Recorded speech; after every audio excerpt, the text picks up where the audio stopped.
अस्सलामु अलैकुम वरहमतुल्लाहि वबरकातुहू। दोस्तों, मेरे एक मुक्तदी भाई ने मुझसे सवाल किया कि इमाम साहब, रोज़े की हालत में ज़ेरे नाफ के बालों की सफाई करना कैसा है? यानी नाफ के नीचे के बालों की सफाई करने से रोज़ा टूट जाएगा या मकरूह होगा या रोज़ा बाकी रहेगा? वो भाई का 2-3 सवाल है, ठीक है ना। इस वीडियो में मैं मुकम्मल करने की कोशिश करूँगा।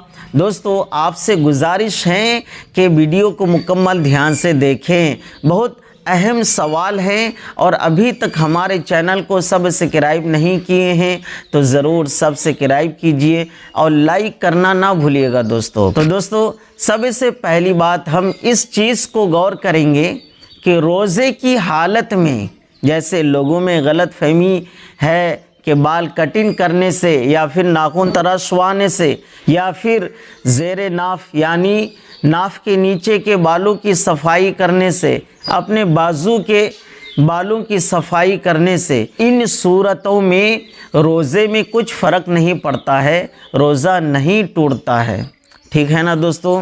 तो वो भाई का सवाल ये भी है कि इमाम साहब, रोज़े की हालत में नाफ के नीचे के बालों की सफाई करने में वो ब्लेड आती है ना, पत्ती, जिसको फौरे में लगाकर साफ़ किया जाता है, तो उसको लगने की वजह से जो खून निकल आता है, तो क्या इससे रोज़े में कुछ फ़र्क पड़ेगा? दोस्तों, इससे भी रोज़े में कोई फ़र्क नहीं पड़ेगा, ठीक है ना। जिस्म के किसी भी हिस्से से खून निकले, आप उंगली से खून निकल जाए या पैर से निकल जाए, ठीक है ना, किसी भी हिस्से से खून निकल जाए जिस्म में से, इस सूरत में रोज़ा नहीं टूटता है, ठीक है। वो भाई का सवाल ये भी है कि इमाम साहब, रोज़े की हालत में अपने जिस्म के हर अज़ाएं का रोज़ा होता है, यानी हर हिस्से का रोज़ा होता है, तो फिर ऐसी सूरत में शर्मगाह के बालों को सफाई करने से रोज़ा नहीं टूटेगा?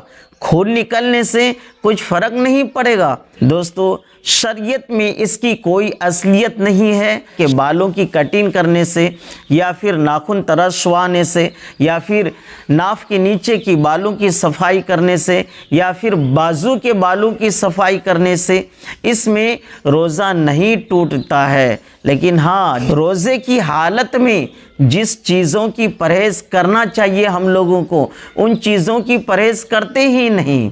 हमें याद रखना चाहिए कि रोज़े की हालत में हम अपने निगाहों की परहेज़ करें, आँखों की परहेज़ करें, मतलब हम अपनी आँखों से किसी गलत चीज़ को ना देखें।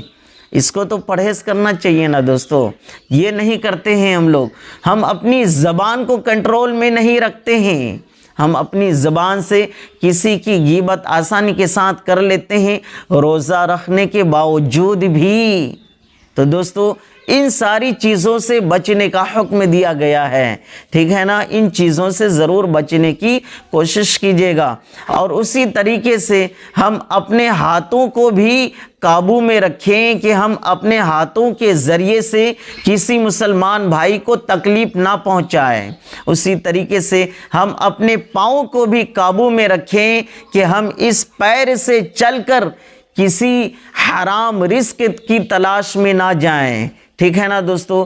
इन चीज़ों की परहेज़ करना चाहिए। तो इन सारी चीज़ों में तो हम लोग परहेज़ करते नहीं, बस इसी चक्कर में लगे हुए रहते हैं। और अक्सर मुक्तदी लोग जो है ना, इमाम लोगों के पास जब सवाल करेंगे ना, तो खुद करके सवाल करेंगे, है ना। ऐसा हुआ तो क्यों हुआ, ऐसा होगा तो क्यों, वैसा होगा तो क्यों। दोस्तों, सवाल करना ही चाहिए, इससे लोगों को फ़ायदा होता है। और रोज़े की हालत में क्या करना चाहिए और क्या नहीं करना चाहिए, ठीक है ना दोस्तों। मुझे उम्मीद है कि आप अच्छी तरीके से समझ गए होंगे। इस क्लिप को अपने दोस्तों अहबाब के पास ज़्यादा से ज़्यादा शेयर करें और चैनल को ज़रूर सब्सक्राइब कीजिएगा दोस्तों। अस्सलामु अलैकुम वरहमतुल्लाहि वबरकातुहू।